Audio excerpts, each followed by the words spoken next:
we've never seen the squirrels, but we also, yeah, I've never personally seen squirrels on it. I wouldn't put it past them. Like, I wouldn't, especially when it's hot. They could smell the water from the line. Like, during the summer, we had these in bins, and, like, things are trying to get, like, the rabbits, things are trying to jump into the bins to get the line so they could smell the water. Do you have a lot of rabbits here? Oh, yeah, that tree line, it's rabbit season. There was one time somebody had a rabbit living in their garden, but I felt so bad. They're like, why don't we have any vegetables and stuff? And it's because their whole family was living in their garden bed. Yeah, I felt so bad. I was like, I'm so sorry. You've just been feeding them all season. But yeah, we definitely have rabbits and stuff. If you do walk back this way, our plot that's planted here, we have netting over it. And we use the netting to deter birds and the rabbits. The birds, the netting is still pretty thick. Sometimes they get a little crazy and they'll try to do it. You can see them like kind of like pulling back. But once they kind of notice that they can't, they'll fly away. Yeah, but we use that. We did use like a mesh, like it kind of looked like a gauzy type of thing. It's called agribond. We used that for a while. But it was just such a hassle to put it down, and to like when we had to weed under it, it was like we had to like dig holes and like put dirt over them, and then the wind would just take it. Just because there was no air flow through, it would just take it, and it's just terrible. Because then you run out of dirt, and you're just like tripping in holes because you're digging holes all the time to cover the agribond. But yeah, it worked. It worked, and it gave us the idea like we like this, we just need to make it better, and that's what we ended up with. But like I said, we went through like 3 different seasons of trying 3 different things and fighting the rabbits. We made a fence one time, didn't work. Like this used to be totally enclosed, and we did it over the summer. It was my first month on the job, and I was like, oh my god, we were like building a fence in the summer, and then just to realize that it didn't even work, it was crazy. But persevere. Regarding rabbits, chicken wire. Do you put that underneath? Does that help? Or do you recommend it? Not recommend it? Well, they come up from the like. Are you gonna have an enclosed bed or? I have mine in an enclosed bed? Oh well, I mean it's in a dog big old 8x10 dog. That's good. Hurricane fence. Yeah, well, I mean if they can't get through the fence, I think you're good. Maybe close up the gaps like that occur like when you open the gate and stuff. But if it's in a fence, I think it should be good. The thing about us is that it was a bunch of student employees, and the son never built a fence before. It was terrible. It looked bad.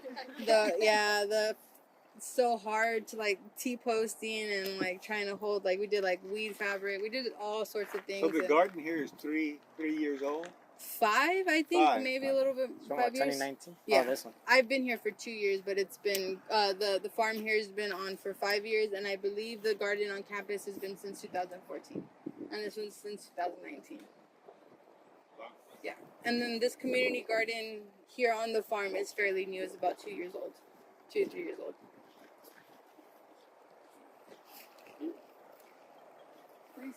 Go ahead. For vertical? Growing upwards. What do you do? Like trellis wise? We don't trellis anything but our tomatoes, and we make like we do T-posts. We do T-posts down the rows, and we do like they're like I forgot exactly what they're called, but they're metal poles we run through. Put like conduit. We do the T, like a T PVC on top of the T-posts. We just run them through, connect them together, and we well, you know, now that I'm thinking, I don't think we're gonna do that this year, right? You see everything changes. We used to do it that way, but we found out that they didn't really trellis. They didn't really want to trellis up. They just want to bush out a lot. So we started, instead of using the twine vertically upwards, we went around, and so we kind of like hugged them in. Because it was like crawling through the jungle, like trying to get in between like the plots. And then we also, what we did differently was instead of planting right next to each other, we started planting in between. So we did tomato, squash, tomato, knowing that the squash was going to die out by the time the tomatoes were going to come. So we had extra room to harvest, and it was so much better than, it was crazy. Like they were busting out this way. There was only this much space, and we were like crawling and sweating, and never had so much bugs on me in my life. Like, it was crazy, but it was a good time. And we would sit there and be like, something has to change, and it did change, and it was such a better experience this summer with the tomatoes versus last summer and the summer before that. So, like I said, like, you're growing one year could look so much different than you're growing in a couple years. It just depends on your personal preference. So like for beans and cucumbers and things like that, you do bush variety rather than vine variety, or? Yeah, well, our cucumbers, they're viners for sure, but yeah, we do bush beans. And the only ones that we really do have that vine, we do long beans, and we'll do the trellis. The same way we do the tomatoes, minus the top, we just wrap them around. Or we'll do like a wrap, and we'll just string them through, like in between the T-posts. I know for beds, we've had some community gardeners have like lattice fencing, and they'll kind of just like screw it into the sides, and they'll make like an L, and then that's how they'll put the vining plants out, so that they have that extra height.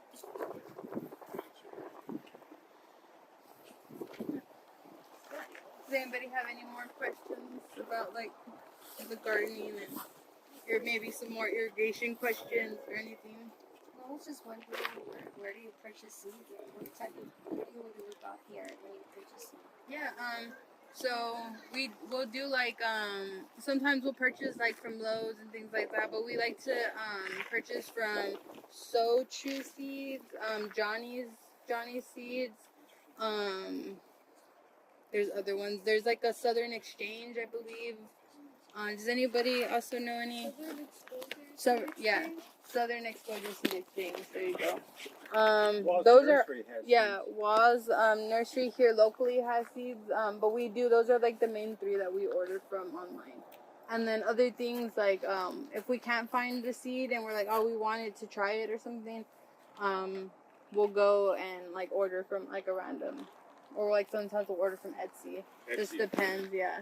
But as far as like knowing what seeds to pick, we kind of just trial and error. My boss Stephanie, the one that actually runs like she's on top of me, who runs the farm. She's been doing it for a long time, so she has a lot of like experience with seeds. She's been here since the first year, so she knows what has been good and what hasn't been good. And a lot of stuff that we do, we seed save. So like we know that this works well here, we'll save the seed from it.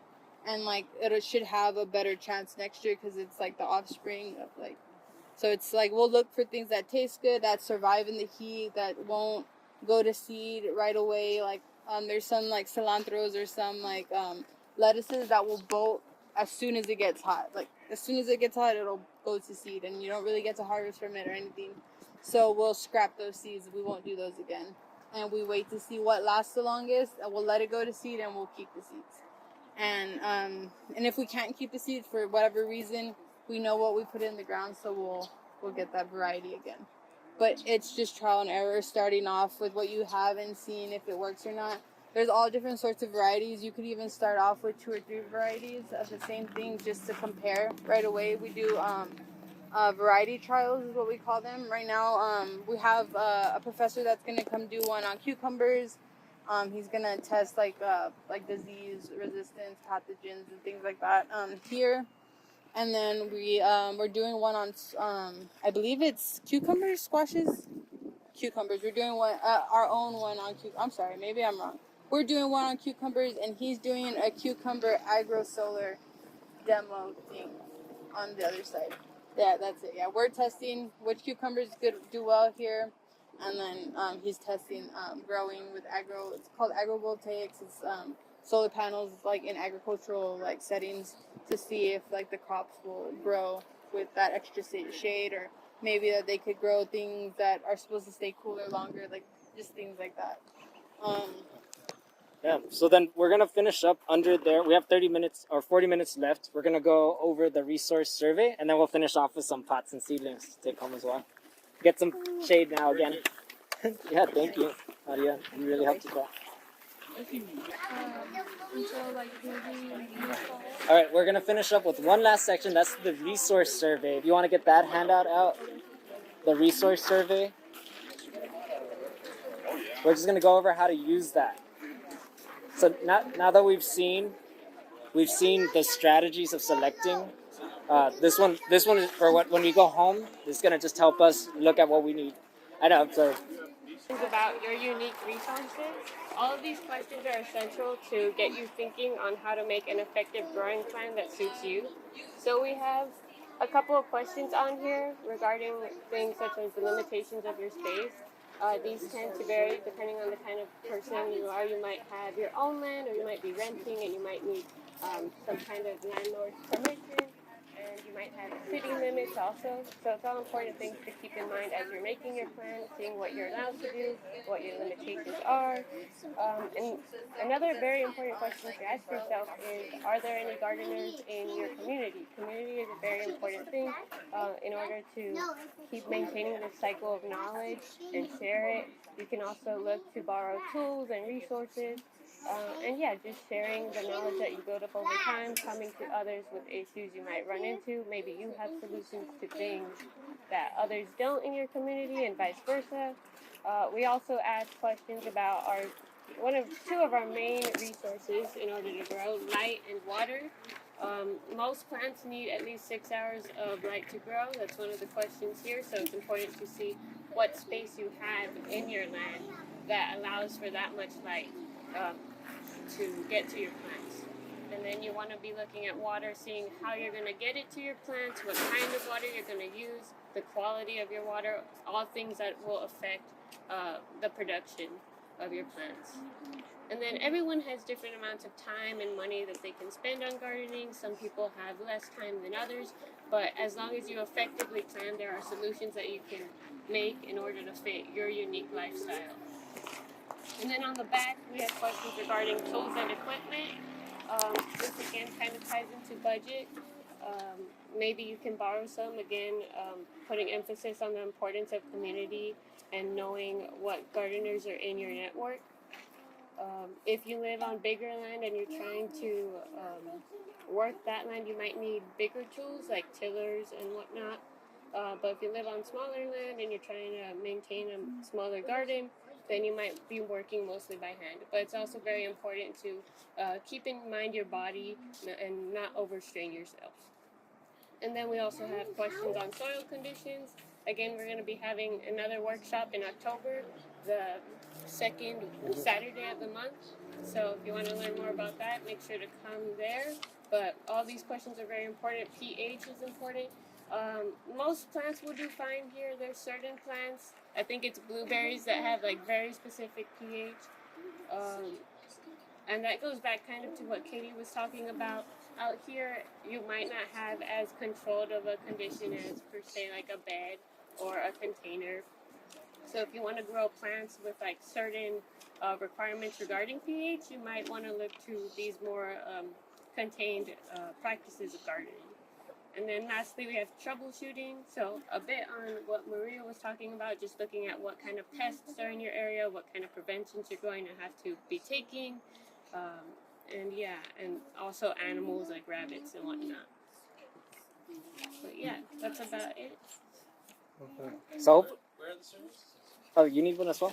I'll get you one. But the hope is with these handouts, the garden action plan, the resource survey, and then the cool and warm season crops, that we can help you all get started. And so now we're just going to end with a planting activity that after we explain what this is, then we're going to come up and get our pot and put some soil in there and just get the seed. And then that'll be the finishing activity there.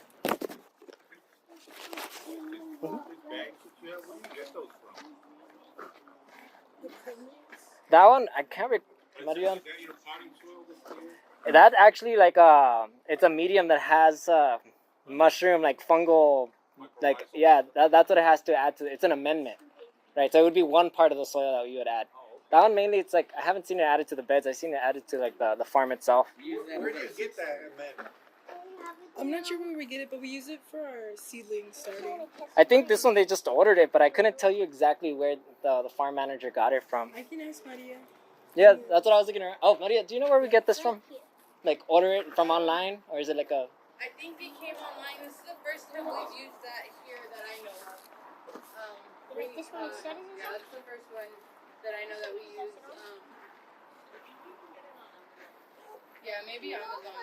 But Nothing too yeah, fancy. this one is like a fungus, like a microhyzal, so it's like a fungal Yeah. medium. Yeah. So then here we're just gonna finish off with this here. Yeah. So this is that the micro. I can't say that word to save my life. I had to do a presentation on it, and I was stuttering, stumbling. I was like, you know what I'm talking about. But yeah, the mycorrhizal, rhizae. Yeah, that's gonna be this right here, and this has, you can see it has like perlite in it. Yeah, it has some perlite in it. This is gonna be the peat moss that we're talking about. It's broken up right now, but usually when you get it, it's like in a big brick. And this you want to reconstitute this with water to really get it like fluffy and into its form. And then this is compost from the McAllen compost. And you can see it's kind of mulchy. There's like sticks in it, yeah.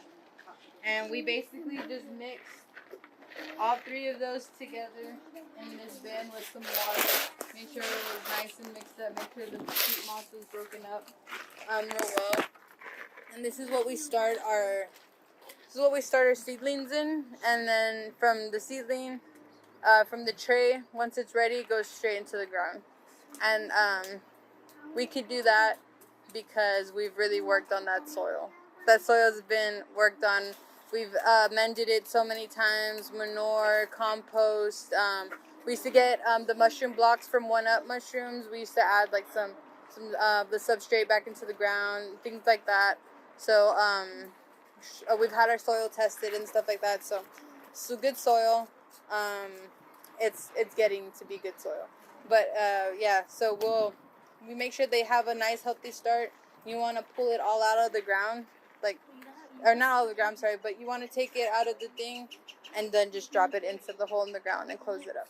But ideally when you pull out your seed, the root structure will be nice enough to pick up the whole square, and then you can just put it in. Sometimes it's not like that. Sometimes the tray is too wet and the soil gets but that's what like your ideal transplant would look like. You're got nice roots holding on to the soil. You pull it out, and then you want to put it straight into the ground like that and close it up. But yeah, this is going to be the mix. Peat soil, you can kind of get it anywhere. I think you might even be able to get it at Walmart. I might be lying. But you get it at Walmart, Lowe's, you get it at pet stores. I don't really recommend. I think they upcharge at pet stores. But yeah, peat soil or peat moss. And then fancy potting soil basically is what this is, I believe. Yeah, and then we mix them all together, and you got a nice little bed for your seedlings to get nice and healthy before you really put them into the growing seasons. Actually, bring them out. You want the stronger your little plant is, the better, especially for your peppers and for your kales and stuff like that, your broccolis, things that kind of take a long time to produce. You want to make sure that you can make them as big as possible before you bring them out, because they're gonna need to be out for a long time. That's what I get from what I've observed. That's what it seems like. The longer time you need to produce fruit, you want to have your seedling pretty strong coming out, because if you go straight into the ground or you start off real small, he has such a long time to get to that big stage where he could protect himself, and then much longer until he gets into the fruiting stage. So if you could start him off nice and strong now, I would recommend. Your growing chart, it will say a certain crop at a certain month. You want to see that month and start your transplant 2 weeks before that, or 3 weeks. Yeah, before. But yeah, so what it's on the growing on the chart is when you'd want them in the ground, but I would plan ahead and start them about 2 to 3 weeks before that time. That's it. Yeah, for things that aren't direct seeded, things like carrots and beets and radishes. What are squashes? You don't have to start as seedlings. Those are pretty strong guys. Throw them straight into the ground, and you could do that on that month. But things that need longer time to grow, things that are a little bit more tender, like your leafy greens and stuff like that, I would start them 2 to 3 weeks earlier than the time that you're going to put them into the ground. We do have success with kale in the ground. Like this past fall, we were like, everything died. Like all our transplants died and we were sad and we're like direct seeding. And then the transplants came back to life and the seeds did really well. And we just had kale all over, like different varieties of kales, different plots had kales. There was kale everywhere. So like it just depends. Like I said, like we thought like, you know, transplants, like, oh man, you know, we need them. And then they died and we direct seeded and they both did really well. It just depends on anything and everything actually. So, but yeah, I would try different ways. If you want to start some seedlings and also do some direct seed and see what works best for you, you could also do that as well. It is a little gamble, but if you have the seed, I would do it. Sorry.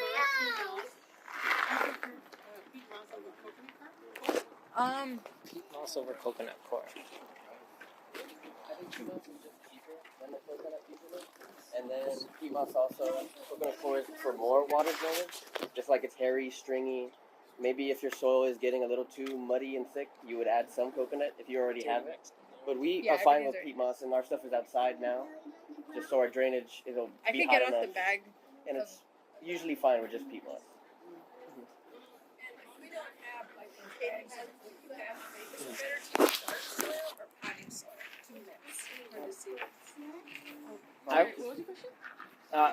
The question was if we don't have the mycorrhizae, is to use garden soil or potting soil. And I was gonna say it depends. One thing I've noticed is the potting soil does better for the garden beds and the pots because it has better drainage. If you're to put potting soil into the ground, then it's too much drainage. So that's just the consideration I'd keep in mind. The mycorrhizae, that will occur naturally over time as you don't disturb the soil. So this is just something you give it a little jump start. So it's something you don't necessarily need to start, but it does give it a good boost. I have a little bit of a comment about this. This is actually coconut core, and it's often like mixed up with peat moss, but peat moss actually is acidic, so you might not want to like mix that up. Coconut core is also like more sustainable. Peat moss is like taken from like swamps and stuff, and like it takes a long time for it to regenerate. So if you need like acidic soils, like let's say for blueberries maybe, then peat moss is the way to go. But if not, cocoa core is for sure the way to go, and we do use cocoa core. So yeah, that's all I had to say. We are nearing the end of the workshop. This is a lot of the content's already been shared. And again, we have it posted online. We're going to have the video of this in a couple weeks to come in case you want to review it. So we are going to end with y'all just coming up here and grabbing one of these little pots. Maria already has the soil mixed over here on the side. I think we put our email addresses Yes. down. Is it possible to send a link? We will send the growing guide link to you all. Of the video you're asking? Yeah. Oh yeah, yeah, we can. It'll be on our YouTube, but I'll remind Mario and we'll send it out as well. And we'll also send out the PDF link to the growers guide. We are gonna have, if you sign up the survey, you will enter a chance to win a physical copy. We have a beautiful physical copy somewhere here. But if not, you don't win, it's okay. There's a PDF of it online that's available to everybody, and it's going to be what we talked about here, but more in depth on irrigation, on the growing seasons, on the soil and things that you need to start your growing in the RGV specifically. Yeah. So thank you for joining us on a Saturday, helping us start the season, and of course keep connecting with us through the Facebook, Instagram, and then of course in person. Now you know where you can find us. You know, hopefully you come back next time and bring some more questions. That's our goal here, to kind of help you along the way.